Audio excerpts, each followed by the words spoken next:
안녕하십니까, 이진우입니다. 지난 3월에 미국 소비자 물가가 1년 전보다 5% 오른 걸로 집계됐습니다. 약 2년 만에 가장 낮은 수준의 물가 상승률이 나오면서 미국의 금리 인상이 이제 끝날 가능성이 커졌다는 전망이 강해지고 있습니다. 지금은 65세 이상 노인 가운데 소득 하위 70%에게 매달 기초연금을 지급하고 있는데, 이렇게 하지 말고 소득과 자산에 따라서 금액을 다르게 지급하자는 의견이 국회에서 나왔습니다.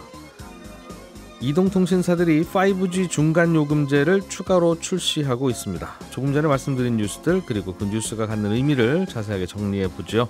4월 13일 목요일 손에 잡히는 경제 바로 시작합니다. 자, 경제 뉴스를 정리해보는 즐거운 시간. 손에 잡히는 경제 박세훈 작가, 서울경제신문의 서은영 기자, 그리고 행복자산관리연구소의 김현우 소장, 이렇게 세 분과 함께합니다. 어서 오십시오. 네, 안녕하세요. 자, 미국 소비자 물가지수 얘기부터 좀 간단히 듣죠. 네. 남의 나라 물가긴 하지만 이게 어떻게 나오느냐에 따라서 미국의 기준금리에 영향을 주고, 또 그게 우리의 금리에도 영향을 주고, 네. 그래서 관심을 안 가질 수가 없는데, 어떻게 발표됐습니까? 5%요? 그렇습니다. 작년 3월에 비해 5% 오른 걸로 나왔는데요. 시장 전망치가 5.2%였거든요.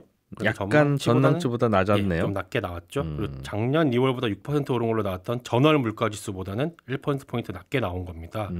전년 대비 5%라는 숫자는 근 2년 만에 가장 낮은 숫자이기도 한데요.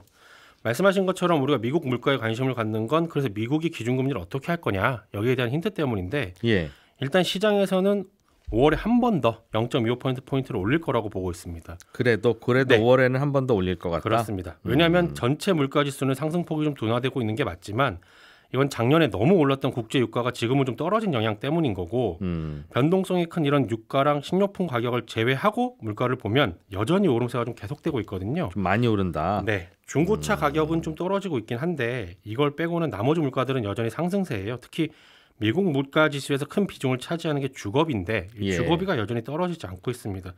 물론 주거비는 지표에 반영되는 게 실제보다는 좀 시간이 좀 걸리기 때문에 이게 지표에 반영이 안 되는 걸 수도 있겠습니다만, 지표로 확인이 되지 않은 상황이라서 여전히 금리 인상은 계속될 거다, 이렇게 보고 있긴 합니다. 몇몇 굵직한 종목들 빼면 나머지는 물가가 아직 잔불들은 안 잡히고 있는 것 같으니, 그렇습니다. 한번 물 한 번 더 끼얹을 것 같기는 하다. 네. 그런 얘기죠. 한 번 더 올려서. 네.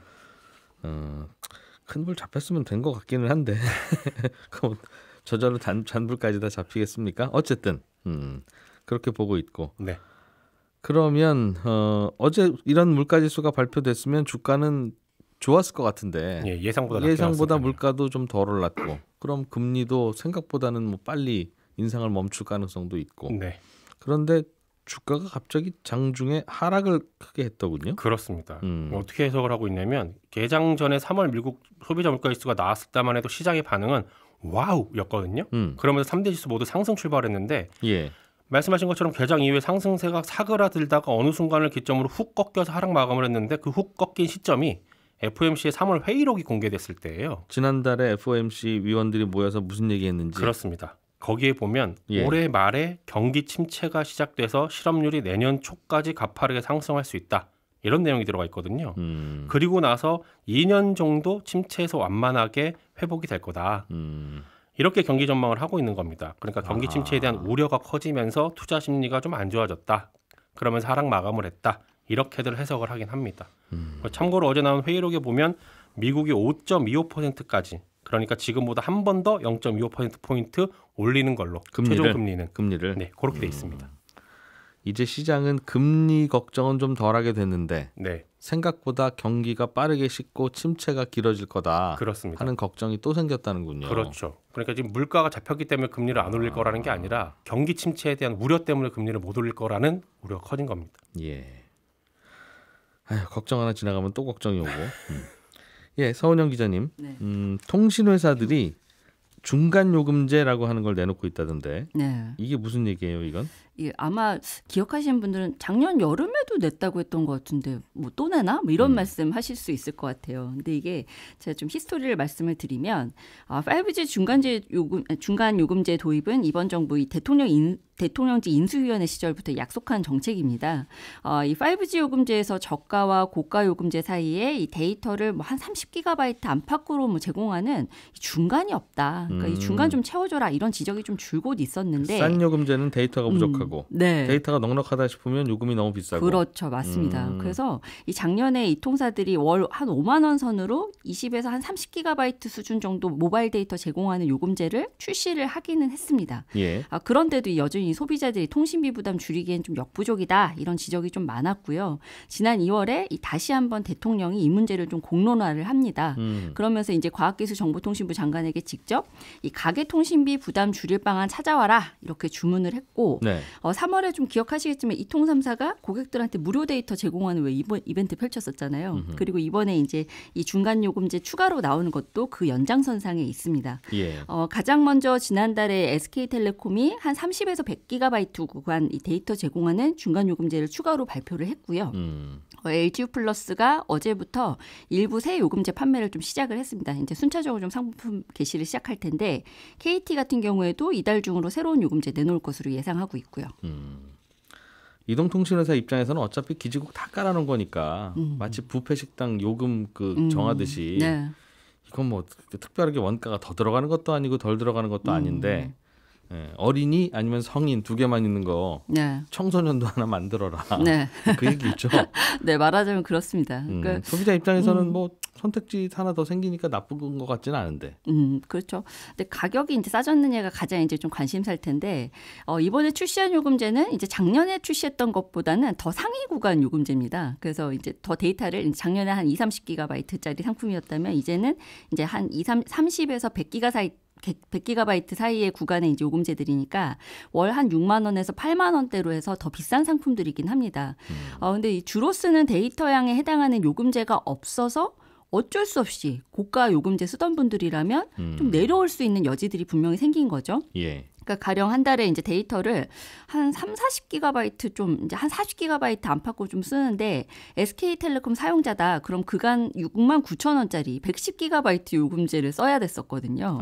그런데 앞으로는 이제 한 37GB 정도 주고 뭐 추가로 이제 데이터를 그래도 쓸 수 있게 제공하니까 한 이 정도 상품 62,000원짜리 상품을 쓰면 데이터도 좀 충분히 쓰면서 7,000원 정도 절감 효과가 있는 겁니다. 참 이상해요. 37기가에는 62,000원. 네네. 110기가면 69,000원. 네, 맞습니다. 왜 이럴까 좀 이해가 안 가죠. 이 부분 제가 좀 이따가 다시 한번 말씀드릴 텐데요. 예. 그러니까 이게 사실 뭐 이제 LG 플러스만 그렇고 모든 이제 상품들이 좀 비슷비슷한데 이번에 또 이제 내놓은 상품 중에 좀 LG 플러스 같은 경우에 좀 눈에 띄는 게 온라인 전용 요금제 같은 걸 좀 내놨어요. 그래서 기존 요금제랑 이제 똑같이 이 데이터를 제공하더라도 한 30% 정도 좀 절감할 수 있게 온라인에서 가입하고 약정하면 그렇습니다. 근데 대신 이제 약정은 필요가 없고 약정 안 해도 30% 할인 혜택을 주니까 이제 약정 안 하고 싶으신 분들한테는 좀 메리트가 있는 거죠. 근데 이제 오프라인으로 사실 이제 약정 할인 받으면 월 25% 정도 이미 할인 정책이 있으니까 이제 뭐 이거 이용하고 계신 분들은 사실 뭐 큰 메리트는 없다고 보이는데 이런 상품들이 좀 새로 나왔다는 거. 그리고 양사가 이제 데이터 제공량이 8에서 10GB 정도 되는 월 4만 원대 고령층 전용 요금제를 내놓은 점도 좀 눈에 띕니다. 그렇군요. 뭐 조금은 나아지긴 했는데 살짝 불만스럽긴 하고 괜히 느낌은. 네네. 그렇죠. 그냥 만족하면 안 될 것 같은 느낌이 있죠. 딱히 뭐가 불만이라고 찍어봐 그러면 찍기는 좀 뭐하고 아무튼 요금제들이 왜 이렇게 만들어졌지 하는 느낌 정도만 남아 있어요. 그 점들이 이제 계속해서 지적이 나오는데 일단 이제 이게 사실 이제 정부에서 먼저 주문을 해서 제작해서 나온 상품들이잖아요. 근데 일단은 지금 뭐 정부 같은 경우에는 새 요금제 발표할 때마다 계속 보도자료 내면서 이용자 요금제 선택권 넓어졌다. 뭐 통신비 인하 효과 누리게끔 이 요금제에 대한 홍보 강화하겠다 뭐 이런 식의 막 지금 홍보를 같이 하고 있습니다. 예. 그래서 특히나 이제 좀 이례적이었던 게 SK텔레콤이 지난달에 새 요금제 출시했을 때는 이 과기정통부 장관이 직접 브리핑을 했어요. 그러니까 이런 것들 봤을 때 그럼 정부는 뭐 좀 이 상품들에 만족하고 있나 뭐 이런 생각도 좀 들죠. 그런데 이 시민단체 쪽에서는 역시 이제 우리가 무엇이 불만인지 잘 모를 때 이 진짜 불만이 어떤 불만을 가져야 될지 좀 답을 제시해주고 있는데. 가령 뭐 이렇습니다. 일단 새로운 요금제 출시로 혜택 누리는 사람들이 너무 일부에 불과하다. 그러니까 4세대 이동통신에 해당하는 이제 LTE 가입자나 이미 5G 중저가 요금제 쓰던 사람들이라면 사실 이번에 뭐 나온 게 별 효과가 없다라는 얘기를 하고 있는데 이게 무슨 얘기냐면 일단 첫째로 이제 기존 요금제의 월 정액 요금과 데이터당 단가를 낮추는 게 이제 정말 이 실질적인 통신비 부담이 줄어드는 건데 이 선택지만 늘려놓고서는 이게 다 됐다고 하는 게 말이 되냐라는 얘기입니다. 좀 일리가 있죠. 일단 통신회사 입장에서는 네. 아니 왜 싼 요금 비싼 요금 저 두 가지밖에 없냐 가운데 요금 좀 내라 그래서 네. 가운데 요금 냈더니 뭐 가운데 요금만 내고 있어 좀 양쪽도 좀 조정을 좀 해야지라는 거라서 그렇죠. 네. 그래서 이게 이제 적은 데이터를 제공하는 중저가 상품일수록 데이터당 단가가 비쌀 수는 있죠. 이제 우리가 이제 상식적으로 생각을 했을 때 그런데 네. 이 단가 차이가 너무 큰 게 이제 괘씸한 겁니다. 그러니까 가령 이제 데이터를 한 달에 이제 12GB 제공하는 LG 플러스 상품이 55,000원 요금제 가입하면 이 데이터 1GB당 가격이 4,500원인데 아까 예. 말씀하신 좀 이상하죠. 그러니까 이게 한 달에 8,000원 더 내고 한 단계 더 높은 요금제 쓰면 1GB당 가격이 1,260원이 됩니다. 그러니까 뷔페 식당 기왕 밥 해놓은 거라니까요. 이게 네, 뭐 원가가 맞아요. 따로 있는 게 아니라. 네, 맞아요. 그래서 이게 이제 통신사들 입장에서는 기왕이면 몇천 원이라도 더 내고 더 비싼 요금제를 팔고 싶은 게 이유겠지만 이 통신비 한 푼이라도 아끼고 싶은 소비자들 입장에서는 이게 뭐냐, 이 가격 정책이 좀 납득하기 어렵다 이런 얘기를 할 수밖에 없는 거고요. 특히나 이제 시민단체들은 이제 LTE 이동통신망 투자 좀 어느 정도 이제 끝났잖아. 그러니까 그거 요금 이제 그거 감안해서 이제 좀 비싸게 지금까지 월 정액요금 팔았는데 예. 이제 이제 그거는 끝났으니까 좀 낮출 유인도 좀 있지 않냐 이런 기대들을 좀 하거든요. 그런데 일단 이제 통신사들 얘기는 아직 5G 투자 안 끝났어요. 라는 얘기를 일단 하고 있습니다. 그리고 두 번째로는 이제 아까 말씀하신 것처럼 훨씬 더 싼 요금제 한 20GB대로 3만 원대 요금제 정도 나와야지 네. 정말 이 돈 아꼈다는 느낌이 들지 않겠냐 이런 지적들이 그전에도 좀 줄곧 나왔었는데 예. 이번에는 좀 이게 포함이 안 됐고 LG 플러스 같은 경우는 하반기에 한번 출시 검토해 보겠습니다. 이런 입장을 내놓긴 했습니다. 요금제 이상한 것도 이상하고 소비자들도 그래서 알뜰폰 만들어줬잖아요. 네. 근데 왜 알뜰폰 가입은 안 하시고 다 똑같은 망 쓴다는데 네. 근데 왜 자꾸 그런데 여기 가서 깎아달라고 그래요? 네, 그런데 이제 사실 이 이통 3사의 서비스에 좀 불만 가진 고객들이 실제로 좀 알뜰폰으로 많이 이동을 하시긴 한 모양입니다. 그러니까 이게 실제로 좀 수치로 나타나고 있는 게 이 5G 가입자 수가 굉장히 무섭게 늘고 있었거든요. 작년까지. 작년 한 중순까지 2,500만 명까지 빠르게 늘다가 지금 3,000만 명 코앞에 두고 계속 정체 상태입니다. 근데 이게 왜 그런 거 하니? 그러니까 LTE 서비스, 알뜰폰 같은 경우는 LTE 서비스가 중심이잖아요. 근데 딱 봤더니 알뜰폰 가입자가 많이 늘어난 거예요. 그 사이 좀 유의미하게 지금 한 전체 이통사 이용자 수의 한 17% 정도 지금 알뜰폰으로 유입된 걸로 지금 파악하고 있는데 이게 이제 이통사를 그냥 이통 3사 그대로 쓰려면 이제 이 5G 서비스는 만족스럽지가 않은데 이 비싼 요금제 내면서 이 5G 요금제 써야 되고 그러니까 이 불만 가진 사람들이 적극적으로 이제 알뜰폰으로 넘어간 거예요. 그런데 이번에 좀 중간 요금제 이렇게 좀 추가로 나와서 가격 선택권이 좀 넓어지면 그러면 좀 5G 이용하러 다시 돌아오는 고객들 좀 있지 않겠냐? 이게 좀 이통사들의 좀 기대긴 합니다. 그래서 5G 쪽으로 올 수는 있을 것 같다. 네. 알겠습니다. 복잡한 휴대폰 요금 이야기 잘 들었고요. 김현우 소장님, 네. 이것도 만만치 않은 이슈네요. 네. 기초연금제도 네. 노인들에게 매달 생활비까지는 아닌 것 같고 용돈보다는 조금 더 많을 수 있을 것 같고 네. 그 정도 돈 드리는 거죠? 네. 32만 원 정도입니다. 지금. 예. 네. 지금은 소득 하위 70%? 네. 상위 30% 빼고 다 드리는 거죠? 그렇죠. 기준은 그런데 사실은 딱 70%는 아니고 이 정도면 소득 하위 70% 되지 않을까 싶은 수준의 그런 느낌의 구간에 네. 드리는 거예요. 그렇습니다. 어떻게 좀 바꿀 필요가 있다고 정부가 보고 있는 겁니까? 요게 이제 국민연금을 개혁하는 연금개혁특별위원회 여기서 지금 다루고 있는데 사실은 기초연금은 세금으로 지급되기 때문에 국민연금하고는 사실 재원이 전혀 다릅니다. 그런데 이제 노후소득보장 차원에서 지급되는 공적연금이고 또 기초연금에 따라서 국민연금 수령액도 일부 연동돼서 결정이 되거든요. 그래요? 그래서 한꺼번에 다루는데 이게 1988년에 국민연금이라는 게 생기다 보니까 이게 사실 역사가 길지가 않습니다. 그러다 보니 그 전후로 해서 중년층에 접어드신 분들은 이 노후생활 보장이 안 되는 경우가 많았었죠. 국민연금을 가입 못 하셨거나 네. 가입했더라도 가입 이력이 짧아서 노후 대비가 안 되시는 분들을 좀 도와드리자라는 차원에서 계속 발전해 와서 기초연금이 지금의 모습으로 바뀌게 된 건데 네.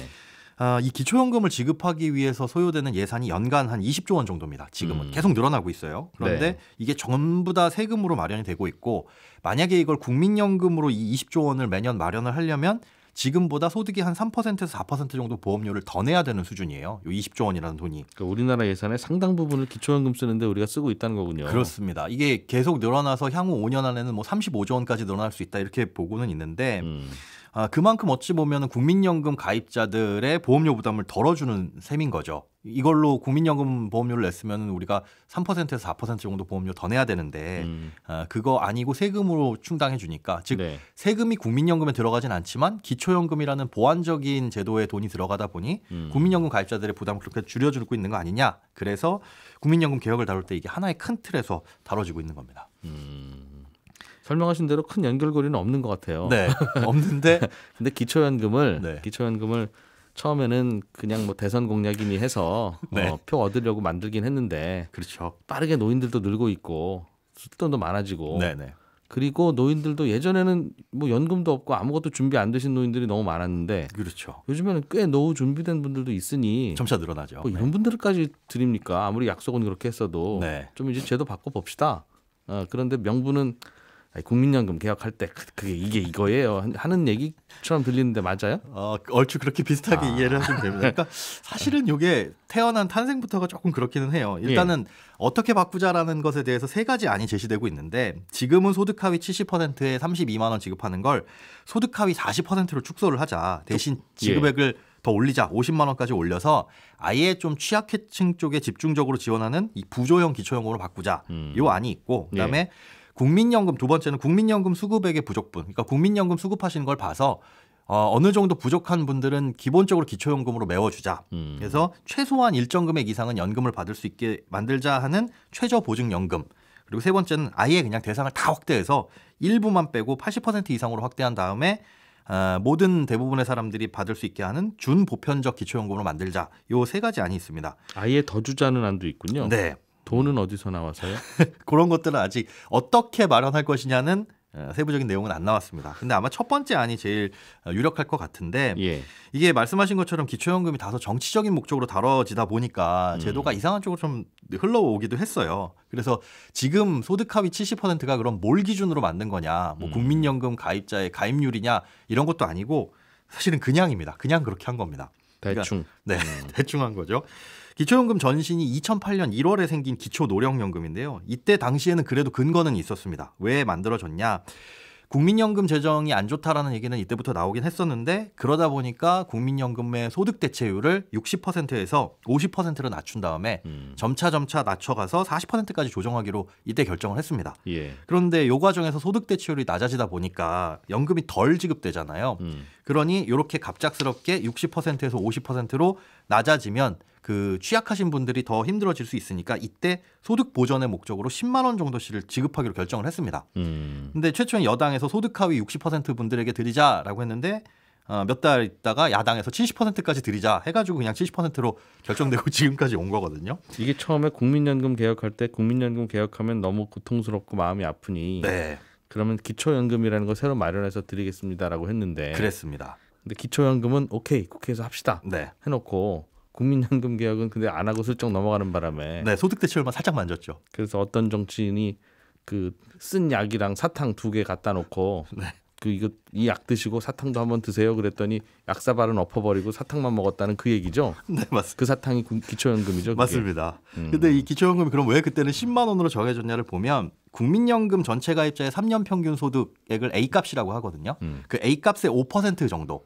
라고 해가지고 그때 정해진 게 10만 원이었어요. 그러니까 일부 근거는 있습니다. 소득 대체율 10% 줄어드니까 요거 5% 좀 맞춰주자였는데 이게 선거 때마다 공약으로 다뤄지면서 우리는 20 드리겠습니다. 우리는 30 드리겠습니다. 우리는 40 드리겠습니다 하면서 지금까지 올라온 거거든요. 예. 이랬던 거를 이제 국민연금 개혁에 맞춰서 지난번엔 약사발 엎었으니까 예. 이번에 적절한 지급 대상 가르고 지급액도 조정하자라는 논의를 지금 좀 줄여보자. 네, 그렇습니다. 1년 반 전에는 둘 다 여야가 모두 다 올리자고 해놓고 선거 앞두고. 그렇죠. 근데 이게 또 시간이 지나서 또 선거 앞두게 되면 또 어떻게 될지 모르겠습니다. 선거 끝나고 보니까 갑자기 이건 좀 줄여야 될 것 같은 모양이에요. 그렇죠. 예산이 많이 나가고 있구나라는 생각이 드는 거죠. 알겠습니다. 기초연금을 드릴 때 국민연금 수령액이 좀 많으면 네. 이걸 좀 깎거나 뭐 그런 게 있나 봅니다. 이것도 좀 손보자는 얘기가 같이 나오는 것 같던데. 그렇습니다. 그 국민연금 연계 감액제도인데 예. 국민연금 수령액이 기초연금액의 1.5배를 초과하면 이 기초연금액이 점차 감액됩니다. 그래서 많이 감액되면 절반 수준까지 깎이게 되는데 이 감액제도 때문에 일정 구간 이상 국민연금을 내느니 그 기초연금액의 1.5배 그러니까 4만 원, 48만 원 정도가 되는데 그 정도 이상으로 국민연금을 받을 정도가 되면 차라리 국민연금 안 내는 게 더 유리하다. 왜? 더 내면은 어차피 기초연금 깎여서 나오니까 아하. 연금보험료 덜 내는 게 임의가입자한테 유리하다라는 얘기들도 많이 있었어요. 예. 그런데 이 감액제도 둔 취지 자체가 이 세대 간 이전의 공평성을 두기 위한 거거든요. 그러니까 자녀 세대에서 노령 세대로 소득이 이전되는 걸 세대 간 이전이라고 하는데 이게 세대 간 이전 같은 경우에는 세대 간의 사회적인 부양 계약이기 때문에 어떤 노령이든지 이 사회적인 약속에서는 배제돼서는 안 된다라는 게 원칙이에요. 근데 국민연금 같은 경우에는 돈을 낸 사람만 그 혜택을 받는 거고 오히려 삶이 팍팍하고 자녀들 수가 많아서 이런 거 준비 못 하신 분들은 그 틀에서 벗어나다 보니까 기초연금이 이런 세대 간 이전의 공평성을 유지하는 데 보탬이 된다 해가지고 국민연금 좀 깎자였거든요. 그런데 향후에 국민연금이 좀 개편되면서 세대 간 이전이 좀 균등해지게 되면 이런 제약도 좀 없애는 게 맞지 않느냐라는 견해도 나왔습니다. 그러니까 국민연금 넉넉히 받으시는 분은 기초연금 좀 덜 드릴게요. 네. 그런 취지였는데. 그렇죠. 이제 국민연금이 보편적으로 개혁이 되고 어떤 방향으로 개혁이 될지 모르겠지만은 국민연금이 다들 넉넉하게 받아갈 정도로 좀 균등하게 퍼지면 이것도 좀 손을 대야 되지 않느냐. 그럼 안 깎는 걸로? 네, 안 깎는 걸로. 넉넉히 받는데 더 넉넉히 드리자는 대신 이제 거예요? 그 넉넉히 못 드렸던 부분을 뭐 취약계층에 집중적으로 드린다거나 하는 논의가 이어지는 거죠. 그러니까 정확히는 어떻게 달라질지 아직은 모르겠지만 국민연금 개혁하고 같이 포괄적으로 달라지게 될 것 같습니다. 예전에는 기초연금을 좀 드릴 필요가 있을 만큼 빈곤한 노인들이 많았는데 네. 요즘엔 빈곤한 노인들이 꽤 줄고 있으니 이거에 맞춰서 좀 줄여보자. 그렇죠. 그런 것 같군요. 네. 선거철 다가오기 전에 빨리 해야 되겠어요. 박 작가님. 네. 이번 달부터 은행에서 한 달짜리 적금이 가입이 가능해졌는데 생각보다 인기가 없다 이런 뉴스가 있나 봐요. 그렇습니다. 이자는 보통 한 3% 중반이 되긴 하는데 예. 뭐 많이 주는 곳은 6%를 주기도 해요. 그런데 이거 잘 들여다보면 6%가 기본금리가 아니고요. 은행에서 해달라는 거 이것저것 다 해줘야 6% 주는 거고요. 한도가 또 최대한 뭐 한 30만 원, 어떤 곳은 50만 원 정도예요. 제가 계산을 좀 해보니까 최고 6% 금리 주는 곳 한도가 30만 원인데 한 달 만기 이자가 세후 1,269원입니다. 그러니까 물론 30만 원 한 달 맡기고 1,200원 정도 이자 받는 것도 나쁘진 않은데 이런저런 함정이 있고 약간의 미끼도 있으니까 요거 좀 홍보할 때 조심해서 가입하시라는 겁니다. 한 달짜리 적금이면 가입하고 다음 달에 찾는 겁니까? 그렇습니다. 그게 무슨 적금이에요? 그냥 한 달짜리 정기예금이지. 그런 거 그렇게 그런 게 거의 맞죠? 바뀌었습니다. 예. 근데 그런 것도 적금이라고 부를 수 있었다. 그렇습니다. 좀 이상하긴 한데 알겠습니다. 예, 서은영 기자, 김현우 소장, 박서훈 작가였고요. 저는 내일 아침 8시 30분에 돌아오겠습니다. 이진우였습니다. 고맙습니다.